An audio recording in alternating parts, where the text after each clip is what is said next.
व नऊज़ु बिल्लाहि मिन शुरूरि अनफुसिना व मिन सय्यिआति आमालिना मन यहदिहिल्लाहु फला मुज़िल्ल लहु व मन युज़लिलहु फला हादिय लहु व अशहदु अल्ला इलाहा इल्लल्लाहु वहदहु ला शरीका लहु व अशहदु अन्न मुहम्मदन अब्दुहु व रसूलुहु रब्बि इश्रह ली सदरी व यस्सिर ली अमरी वहलुल उक़दतम मिन लिसानी यफ़क़हू क़ौली रब्बि अऊज़ु बिका मिन हमज़ाति शयातीन व अऊज़ु बिका रब्बि अन यहज़ुरून अऊज़ु बिल्लाहि मिनश शैतानिर रजीम बिस्मिल्लाहिर रहमानिर रहीम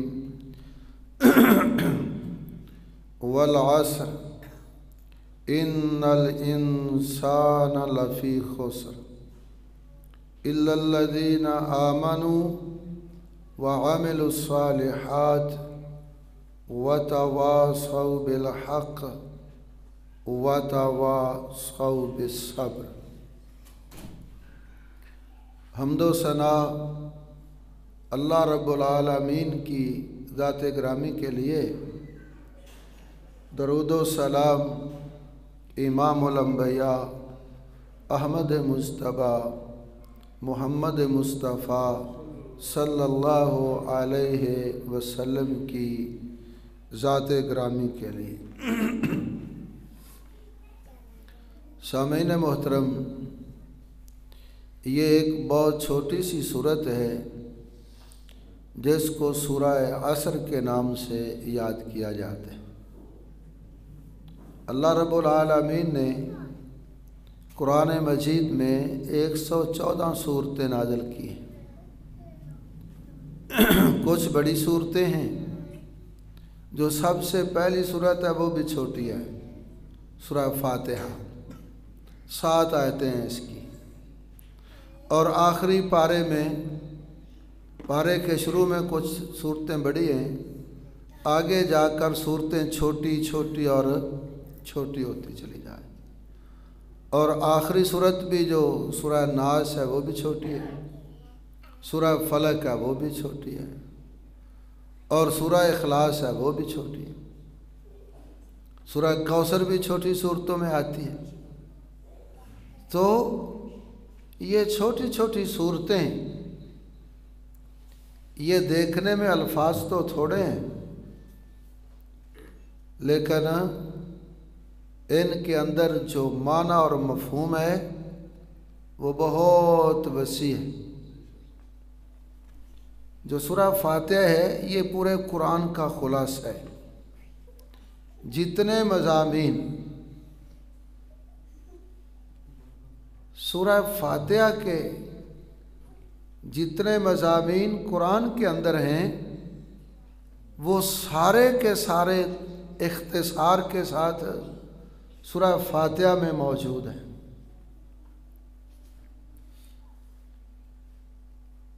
और सूरह असर जो है, इसमें बड़ी नसीहत है, बड़ी इबरत है। इमाम शाफी रहमहुल्लाह फरमाते हैं, इमाम शाफी कहते हैं, लोग अगर इस सूरत के ऊपर गौर करें, सूरह असर के ऊपर, तो ये एक सूरत, ये भाई करीब हो जाए, आगे आ जाए, तो ये एक सूरत जो है ये लोगों की हिदायत और रहनुमाई के लिए काफ़ी है। एक सूरत लोगों की राहबरी के लिए, हिदायत के लिए, रहनुमाई के लिए, जन्नत में ले जाने के लिए ये अकेली सूरत ही काफ़ी है। और इस सूरत के साथ सहाबा का जो ताल्लुक़ था और मोहब्बत थी। बाज़ सहाबा का तरीका ये था, मजलिस में बैठे हैं, गुफ्तगू हुई, मजलिस बर्खास्त होने लगी तो एक दूसरे को सूरह असर सुनाकर फिर जाया करते थे। सूरह असर एक दूसरे को सुनाकर फिर जो है ना वो मजलिस उनकी बर्खास्त होती थी, एक दूसरे से जुदा होते थे।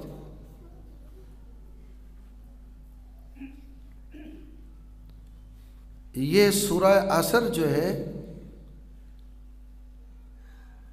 ये छोटी सूरत के अंदर 3 आयतें हैं और इसके अंदर पूरा निज़ाम ज़िंदगी, पूरा दीन अल्लाह रब्बुल आलमीन ने इसमें समेट कर रख दिया। पूरा दीन इस सूरत के अंदर अल्लाह रब्बुल आलमीन ने समो कर रख दिया। मुकम्मल ज़ाब्ता हयात इस सूरत के अंदर मौजूद है। अल्लाह रब्बुल आलमीन ने कहा वल असर, कसम है असर की। अब्दुल्लाह इब्न अब्बास कहते हैं रज़ी अल्लाहु अन्हु, मुफस्सिर कुरान, कहते हैं इससे मुराद ये सारा वक्त और ज़माना है। इमाम कतादा कहते हैं रहमहुल्लाह इससे आखिरी वक्त है। तो असर की जो अल्लाह ने कसम खाई है, तो कसम तो अल्लाह किसी चीज़ भी खा सकते हैं।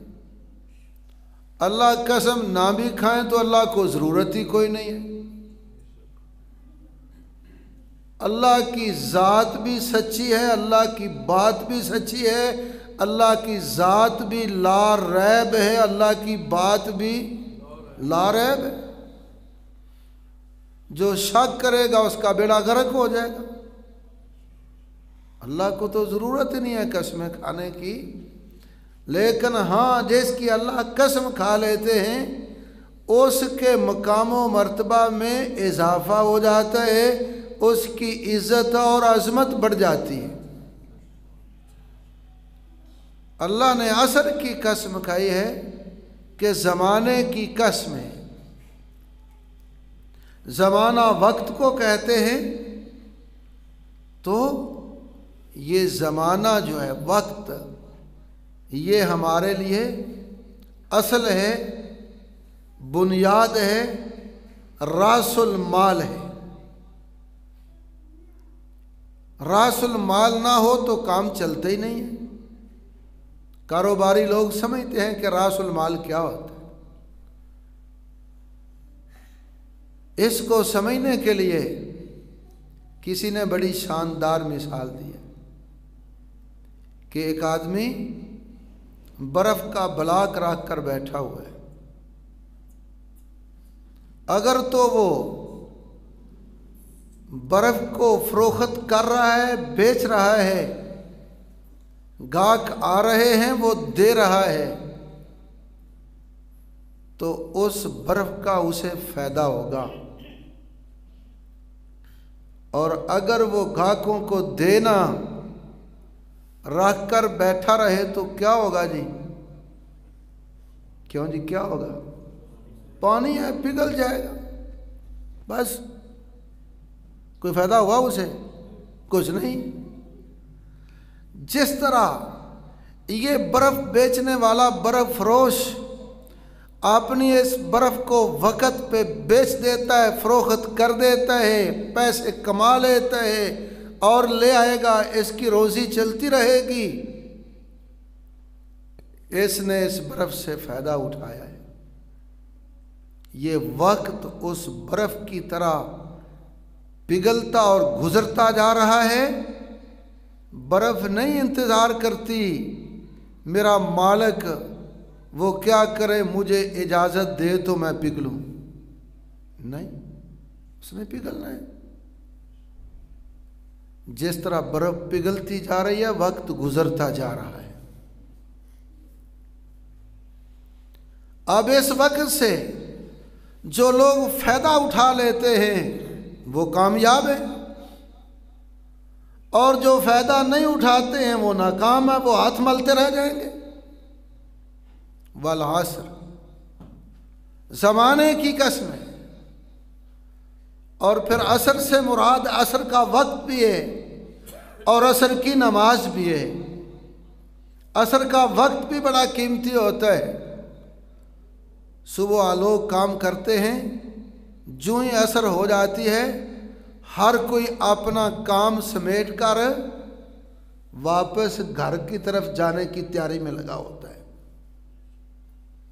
और ये बड़ा कीमती वक्त होता है असर का। और उसमें हर एक की मसरूफियात बढ़ जाती हैं, तवज्जो बढ़ जाती है। और कुछ लोग जो समझदार होते हैं वो सुबह सामान नहीं खरीदते हैं, वो पिछले वक्त जाकर सामान खरीदते हैं कि बेचने वाला अपनी कमाई कर चुका होता है। जब उसके पास सौदा पड़ा है उसकी कोशिश होती है ये जल्दी फरोख्त हो और मैं घर को चला जाऊं, और वो दे भी सस्ती देता है। असर का वक्त बड़ा कीमती है, और इस असर के कीमती वक्त की वजह से इसमें आने वाली जो नमाज असर है अल्लाह ने उसकी अज़मत, शान और मकाम में अल्लाह ने इजाफ़ा फरमा दिया। फरमाया हाफ़िज़ू अला सलावात व सलातिल वुस्ता व क़ूमू लिल्लाहि क़ानितीन। हाफ़िज़ू अला सलावात, नमाज़ों की मुहाफ़ज़त करो। नमाज की मुहाफ़ज़त क्या है? उसे वक़्त से पढ़ा जाए, वक़्त के ऊपर पढ़ा जाए, जमात के साथ पढ़ा जाए, सुन्नत के मुताबिक पढ़ा जाए, खुशू और खुजू के साथ पढ़ा जाए, और मुसलसल बाकायदगी के साथ पढ़ा जाए। ये नहीं कभी पढ़ ली कभी ना पढ़ी। वसलातिल वुस्ता, और हाफिज़ वाला सलावात के अंदर असर भी शामिल थी, लेकिन वसलातिल वुस्ता को अलग करके फरमाया कि असर की नमाज की खुसूसी हिफाजत करना, खुसूसी। और इसकी वजाहत मुहम्मदुर रसूलुल्लाह सल्लल्लाहु अलैहि वसल्लम ने अपनी वही वाली ज़बान से इस अंदाज से बयान फरमाई। एक आदमी अल्लाह किसी पे ये वक्त ना लाए, उसका घर भी ना रहे, उसके बीवी बच्चे भी ना रहें, और उसका माल भी तबाह हो जाए। एक तरफ ये है, और एक तरफ वो है जिसकी असर की नमाज ज़ाया हो गई। तो फरमाया जिसकी असर की नमाज रह गई है उसका उतना ही नुकसान हुआ है जितना इसका हुआ है। सादे लफ्ज़ों में उदा रियाई कख नहीं, उदा रियाई कुछ। और जो पांचों ही ना पढ़े हैं, पांचों ही ना पढ़े, तो वल असर, नमाज असर की कसम है, असर के वक्त की कसम है, या ज़माने की कसम है। अल्लाह तूने कसमें क्यों खाई? अल्लाह कहता है मेरी मर्जी, तुम कौन होते हो मुझसे पूछने वाले। और कसम जो है ये ताकीद के लिए होती है। अब हमारे मुआशरे के अंदर कसम की लोगों ने अहमियत को ख़त्म कर दिया। कसमें झूठी खाना, धोखा देना, ये अपना शियार बना लिया। और शैतान ने कहा जब तक तू कसम नहीं खाएगा उस वक्त तक तेरा सौदा फरोख्त नहीं होगा। सौदा, और किसी के ऊपर बदगुमानी हो गई, उसको कहा भाई तूने ये कहा, वो कहता मैंने नहीं कहा। भाई क्या? अब कहता है जी मैं अपनी सफाई देता हूँ। सफाई कैसे देते हो? गवाह है जी, गवाह तो कोई नहीं है। अब और सफाई का क्या तरीका है? जी मैं कसम देता हूँ। अच्छा दो जी, उसने कसम दे दी। अब ये जालिम लेने वाला कसम का एतबार भी नहीं कर रहा है, कहता तूने झूठी कसम खाई है। ओ भाई, अब जब तूने कसम ले ली, अब झूठी है या सच्ची है, तेरा इससे क्या ताल्लुक है? क्यों जी, है ताल्लुक उसका। तू बरी हो, कसम किसकी खाई है? अल्लाह की। झूठी खाई है तो इसने खाई है, अब इसको कौन पूछेगा? क्यों जी, जिसकी झूठी कसम खाई है वो पूछेगा।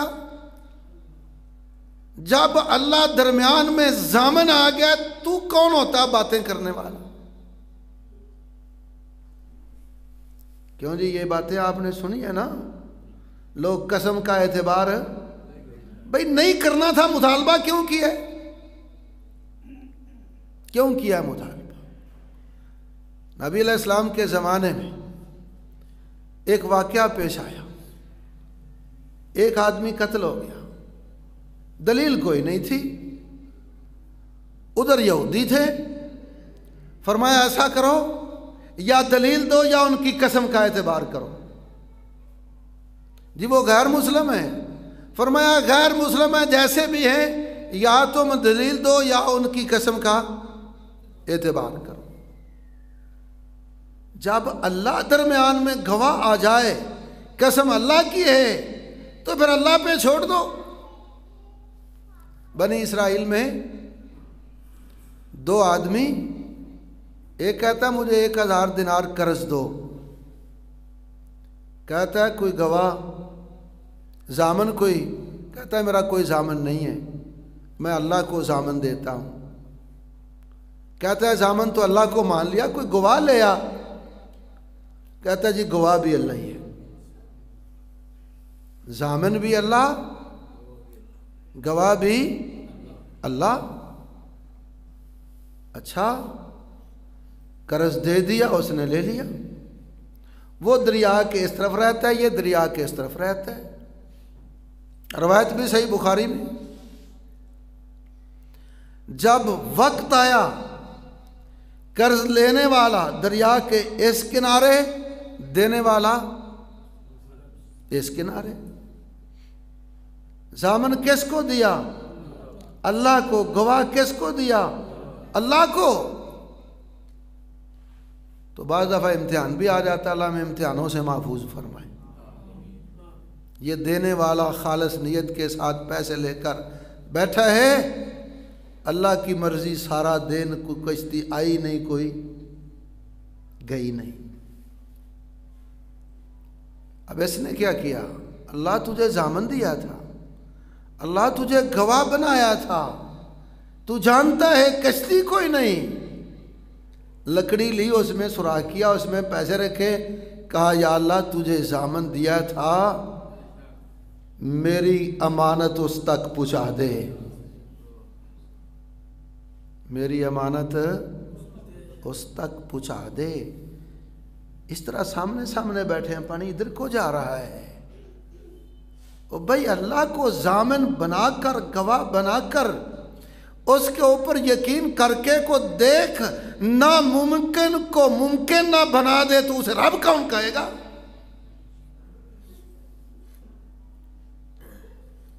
उसने इंतजार किया, जाने लगा, लकड़ी नजर आई, कहा चलो ईंधन का काम देगी।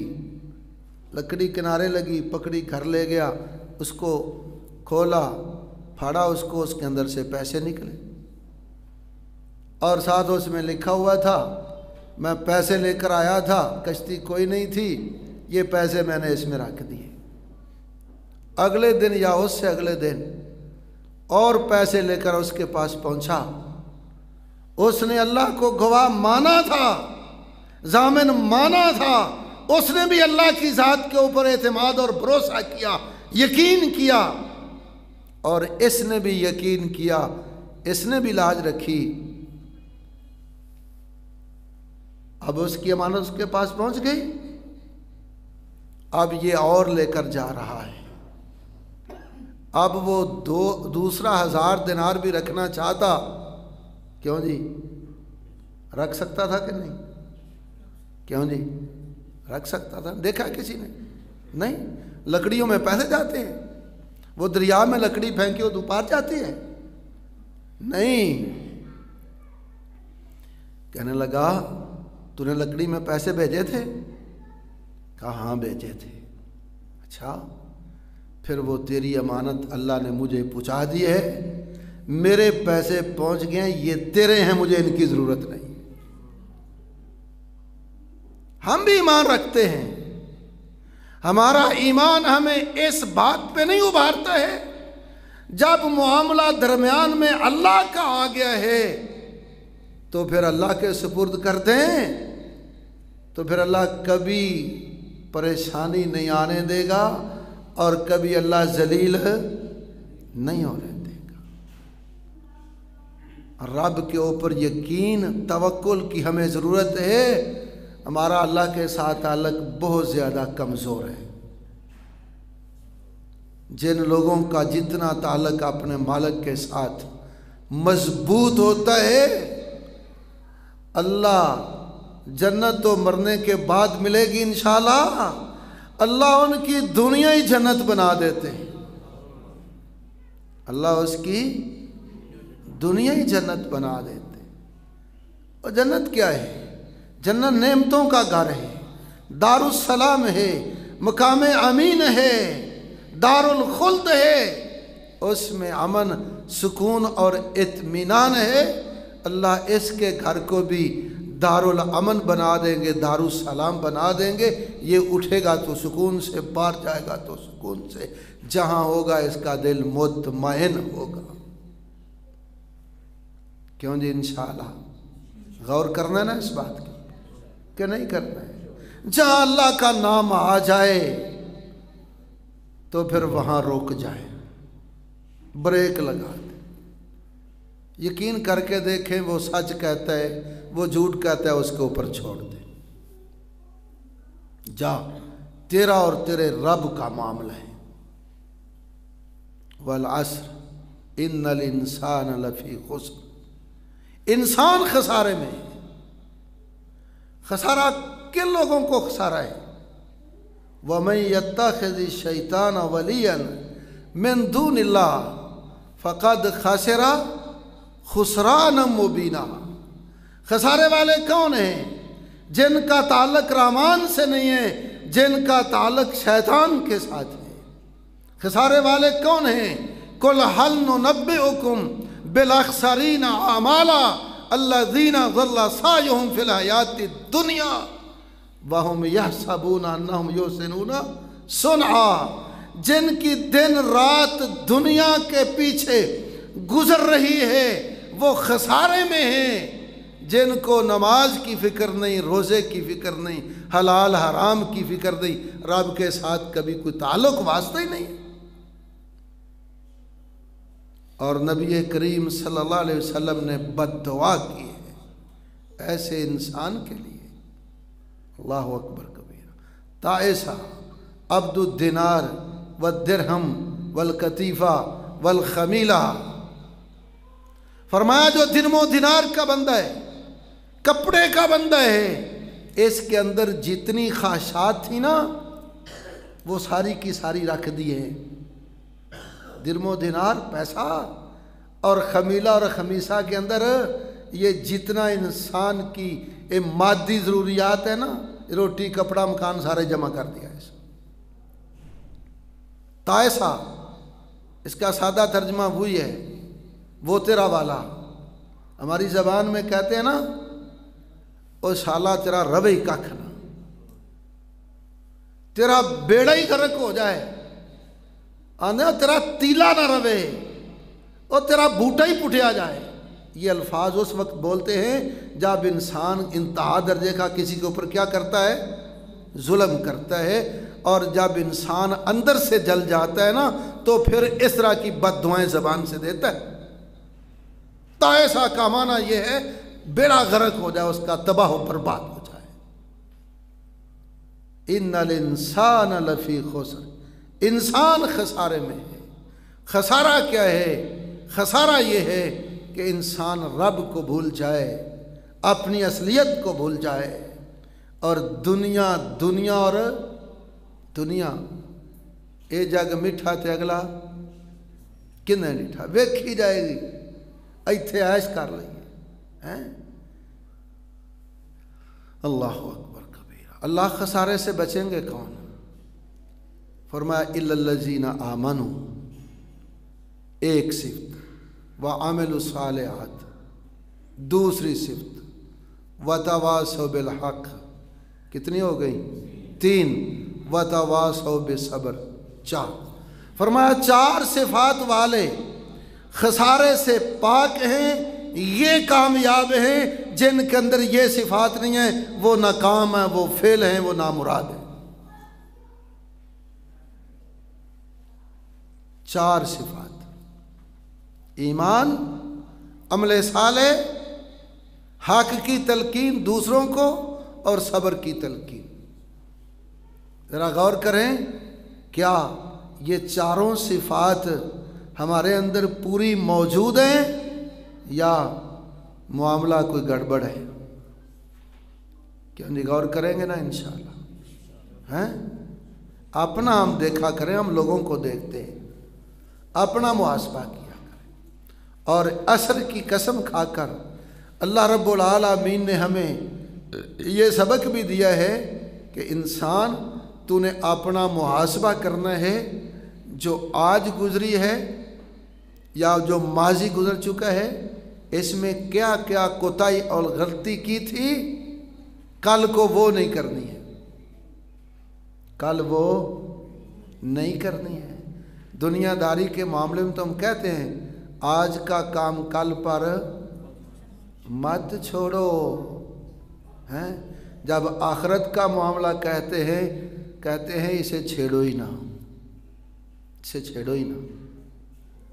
और कहते हैं और ये मस्जिदों वालों का तो काम ही यही है, मौलवियों का, ये डराते रहते हैं, इनके पास हुआ है डराने के, क्यों जी, और कोई काम नहीं है। अल्लाह अकबर कबीरा। ईमान जो है इसके अंदर जो ईमान के 6 अरकान हैं वो सारे शामिल हैं। अल्लाह के ऊपर ईमान, रसूलों के ऊपर ईमान, किताबों के ऊपर ईमान, इला आखिर ही 6 चीज़ों अकायद सारे ईमान के अंदर शामिल हैं। और ईमान जो है, इब्न क़य्यम ने लिखा रहमहुल्लाह ने मिफ्ताह दार सआदा में, कहते हैं जो कामिल इंसान है ना, उसके 4 दर्जे हैं, 4 मर्तबे हैं। पहला मर्तबा है अल्लाह ताला की मार्फत। अल्लाह ताला की मार्फत जो है ये पहला मर्तबा है, और मार्फत ईमान से हासिल होती है। ईमान के बगैर अल्लाह की मार्फत हासिल नहीं हो सकती। और दूसरा दर्जा, दूसरा मर्तबा ये है कि ईमान जब अल्लाह की मार्फत हासिल हो गई, अल्लाह के ऊपर यकीन पुख्ता हो गया, उसकी सिफात के ऊपर, उसकी ज़ात के ऊपर, किताबों रसूलों, जन्नत जहन्नम, ये सारा तस्लीम करके अब इसका जो अगला तकाजा है वो ये है कि जिस अल्लाह के ऊपर ईमान लाए हैं उसकी इबादत भी करनी है। इस्लाम के कितने अरकान हैं जी? क्यों जी, कितने अरकान हैं इस्लाम के? 5। पहला जो है वो है अल्लाह की मार्फत, तौहीद, और आगे 4 जो है वो चारों अमल हैं और इबादत हैं। ईमान के बाद जो तकाजा है वो है कि अल्लाह की इबादत करनी है, और इबादत अमल है। फरमाया आमिलुस सालिहात के अंदर इबादत की जितनी सूरतें थीं, सिला रहमी थी, नेक अमाल थे, वो सारे के सारे आमिलुस सालिहात के अंदर जमा कर दिए। ईमान और अमल सालेह, ईमान का तकाजा अमल है, और जब ईमान और अमल दोनों मिलते हैं इसी का नाम हक है। हुवल्लज़ी अरसला रसूलहू बिलहुदा व दीनिल हक, हक क्या है? शरीयत का नाम है, और शरीयत ईमान और अमल दोनों का मजमुआ है। ये दो इकट्ठे होंगे तो हक बनेगा। हक के ऊपर कायम रहना, खुद इसके ऊपर अमल करना, और अमल करके फिर इसका तकाजा तीसरा मर्तबा ये है कि हक को आगे लोगों तक सुनाया और पहुंचाया जाए। ये वातावासाउ बिल हक के अंदर ये तीसरा मर्तबा इन अल्फाज के साथ बयान कर दिए।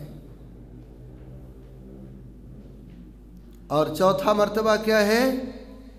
हक के ऊपर अमल, आगे तनफीस, उसकी दावत, और इस मामले में आने वाली मुसीबत, परेशानी, तानो तशनी, इसके ऊपर खुद सब्र करना, ये चौथा मर्तबा है।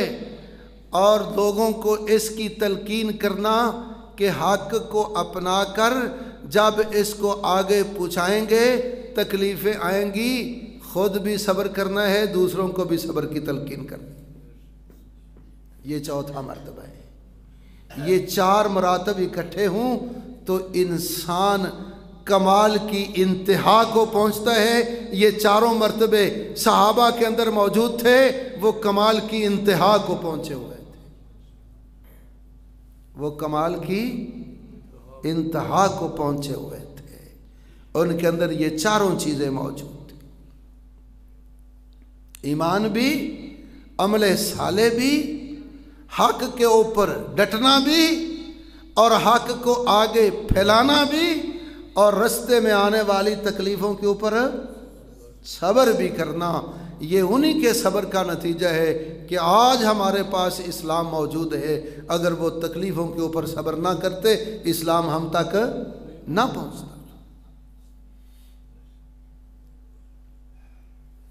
और इब्न क़य्यिम कहते हैं रहमहुल्लाह, सब्र निस्फ ईमान है। सब्र निस्फ ईमान है, निस्फ ईमान है। आधा ईमान क्या है? हक को अपनाना, अल्लाह की मार्फत को हासिल करना और उसके मुताबिक अमल करना। ईमान और अमल ये शुक्र है, और शुक्र की तकमील सब्र के बगैर होती नहीं है। शुक्र की तकमील सब्र के बगैर होती ही नहीं है। लिहाजा सब्र निस्फ ईमान है। क्यों जी? सब्र सीखना कि नहीं? अब मैं थोड़ी सी सब्र की कड़वी वजाहत करने लगा हूं। कड़वी वजाहत, परेशान तो नहीं होंगे? हैं? नहीं। सब्र का पहले अजर सुन ले, कड़वी वजाहत बाद में करता हूं। सब्र करने वालों को अल्लाह ने अजर खुला ही देना है। सब्र करने वालों को अल्लाह ने अजर खुला देना, माप कर नहीं, तोल कर नहीं, गिन कर नहीं। आप सब अल्लाह ने कहना इन्नमा युवफ़्फ़स साबिरूना अजरहुम बेगैर हिसाब, बगैर हिसाब के खुला ही देना है। ये सब्र का सिला है। अब कड़वा सब्र क्या है? कड़वा सब्र ये है कि भाई ने बेटे का रिश्ता करना है या बेटी का करना है। अब कई रिश्तेदार उम्मीदवार होते हैं, ये रिश्ता मुझे मिल जाए, ये मुझे मिल जाए, या हम रिश्ता इधर कर लें, ये हमसे ले लें या हमें। क्यों जी? ये उम्मीदें होती हैं कि नहीं? होनी भी चाहिए। अब कड़वा सब्र क्या है? एक जगह पे रिश्ता तय हो गया, एक जगह भी होना है ना जी, एक जगह भी होना है। या तो फिर इतना हौसला करें ना, सारे कहें दो तीन इकट्ठियाँ कर लो, कोई बात नहीं, इसके लिए तैयार कोई भी नहीं होता है। अब कड़वा सब्र क्या है? जिसके हाँ रिश्ता हो गया, बाकियों के मुंह बनते हैं कि नहीं? बोलना छोड़ देते हैं कि नहीं? रिश्तेदारी तोड़ देते हैं कि नहीं? सब्र है नहीं। और अब की रज़ा पे सब्र कर, अल्लाह को मंजूर होता, यहाँ हो जाता। क्यों जी? कड़वा सब्र है कि नहीं है? आगे चले। अब रिश्ता तय हो गया, कुछ नाराज हो गए। अब मंगनी की रस्म की बारी आ गई, जो इस्लाम में ये था, ये बेटी हमारी या बेटा तुम्हारा, इसी का नाम खितबा और मंगनी है, रिश्ता लेना और देना। अब क्या है, जिसको बुला लेंगे वो राज़ी हो जाएगा, जिसको नहीं बुलाएंगे वो नाराज़ हो जाएगा। इससे आगे चले। अब जाने वालों को भी कपड़े मिलेंगे, फिर वो आएंगे वो कपड़े देंगे। क्यों जी? जिनको मिल जाएंगे वो राज़ी, जिनको नहीं मिलेंगे वो नाराज़। कुछ कहेंगे आप एक परोला ही देते उसको पाना ले। आगे चले। कड़वा सब दिन तय हुए। अब जिसको रिश्ता दिखाने के लिए साथ ले जाएं वो राज़ी, जिसको ना ले जाएं वो नाराज़। आज की आपको बात बताता हूँ, ठीक है? अल्लाह अकबर। करीबी अजीज़ हैं मेरे। कल मैंने फ़ोन किया, मुझे पता चला उनकी बेटे की निस्बत हो गई। मैंने उनको मुबारकबाद दी, बड़ा खुश हुआ, दुआएं की। कहने लगा आप साहब आपने तो दुआएं की हैं, तो मेरा जो मुझसे बड़ा भाई है वो नाराज़ हो गया। इतवार को जो है ना वो मंगनी है, मैंने उसे दावत दी है, वो कहता मैं नहीं आऊँगा। क्यों नहीं आऊँगा भाई? रिश्ता देखने के लिए तू मुझे साथ नहीं लेके गया है, तू छोटे को ले गया है, बहनोई को ले गया है, लिहाजा मैंने मंगनी पे नहीं आना। ये सब्र है? क्यों जी? अल्लाह की रज़ा है? नहीं है। वतवासौ बिल हक़ वतवासौ बिस्सब्र। सब्र क्या है? ओ भाई रब की रज़ा के राज़ी रहे, वो इतने नहीं ले जा सकता। अगर उसने नहीं भी लेगा तो कौन सा मसला है? और फिर आगे लंबा मामला है। जब बारात की बारी आती है, दो तरफ से खराबी होती है। बाज़ दफ़ा लड़की वालों की तरफ से मुतालबा होता है बारात ज़्यादा आनी चाहिए। क्यों जी? होता है कि नहीं? लड़के वाले हाथ जोड़ते हैं, आपकी मेहरबानी, हम दीनदार हैं, हमारी नौसत होगी, हमारी नमोशी होगी, तो दीन ये कहता है मुखसर कर लो। वो कहते हैं हमारी इज़्ज़त नहीं रहती, ज़्यादा हो। कई दफ़ा लड़की वाले हाथ जोड़ रहे होते हैं, हम कमज़ोर हैं, हम कमज़ोर हैं, तो हम इतनी बारात बर्दाश्त नहीं कर सकते। वो कहता है मेरे सारे ही नाराज़ हो जाएंगे, मेरे। ये क्या है? वतवासौ बिल हक़ वतवासौ बिस्सब्र हैं? क्यों जी? सब्र है किसी के पास? नहीं। अगर कोई भाई से थोड़ी बहुत गलती हो गई है, सब्र है बर्दाश्त करने के लिए, मुआफ़ करने के लिए। यूसुफ़ अलैहिस्सलातु वस्सलाम ने अपने भाइयों का सलूक, यूसुफ़ अलैहिस्सलाम के भाइयों का सलूक किसी से मख्फी नहीं है। मारा भी, कुएं में फेंका भी। तो जब उनकी बारी आई तो क्या कहा? ला तसरीबा अलैकुमुल यौम, जाओ मैं तुम्हें अल्लाह के लिए मुआफ़ करता हूँ। और मुहम्मदुर रसूलुल्लाह सल्लल्लाहु अलैहि वसल्लम ने सब्र की मिसाल पेश की। फरमाया मक्का वालो तुम्हारे जुल्म ज़्यादतियाँ मुझे सारे याद हैं, जाओ मैं तुम्हें अल्लाह के लिए मुआफ़ करता हूँ। हम अपने भाइयों को माफ़ करने के लिए तैयार हैं? क्यों जी? वादा करो, जितने नाराज़ हो, हर घर में कोई ना कोई परेशानी होती है, अल्लाह के लिए मुआफ़ कर दें। करेंगे ना जी इंशाअल्लाह। अगला नहीं मानता तो कोई बात नहीं है, आपका गुनाह भी उसके खाते पड़ जाएगा। उसको कह दे मैं आ गया हूँ, अब घर चले जाएं, पहल करें। खैरुहुम अल्लज़ी यब्दउ बिस्सलाम, अच्छे बन जाएं, सुलह करें, जोड़ें तोड़े नहीं, सब्र करें। कभी मोमिन हो व युखालितु नासा व यस्बिर अला अज़ाहुम, जो लोगों की तकलीफ़ों पे सब्र भी करता है। अल्लाह मुझे आपको अमल की तौफीक अता फरमाए, आमीन। व आखिरु दावाना अनिल हम्दुलिल्लाहि रब्बिल आलमीन, अल्हम्दुलिल्लाहि रब्बिल आलमीन वल आक़िबत